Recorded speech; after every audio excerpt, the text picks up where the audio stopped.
Yo, good day sa inyo mga bossing ko. Para sa mga nag-aabang dyan ng ating TSMP Power Pipe. Ito mga boss, meron tayong kakabitan ng Aerox. Kakabitan natin ngayon ng TSMP na Stage 2. Para sa mga bossing natin ng gusto ng silent killer.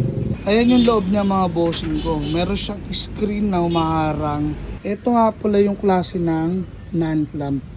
Ayan, mas mura to. Yung clamp type kasi mas mahal yan. Ganyan lang ka-basic magkabit mga boss. Unahin nyo lang palagi yung elbow.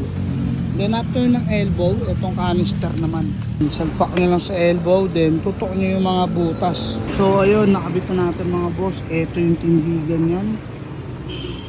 Sound check naman natin to para marinig nyo kung ano nga ba yung tunog nito ng silent killer. Low RPM muna tayo mga boss. Sige, bomba.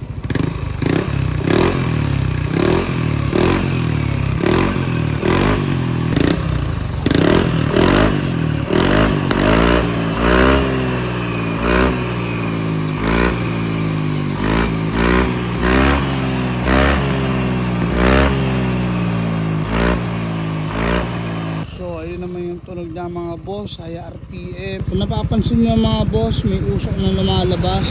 Normal po yan pag bago yung muffler. Tagalan mga boss, mawala rin yan. Kung gusto nyo naman na mas maingay, meron tayong stage 3, stage 3.5 at stage 4. So yun yung mga ganong klaseng muffler mga boss.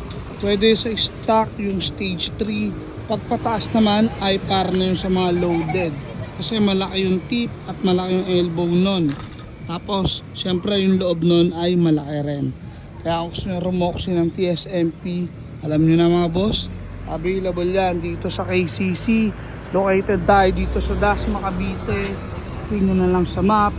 KCC Motoparts Sampaloc 4. At kung malayo kayo mga boss, available to sa ating online store.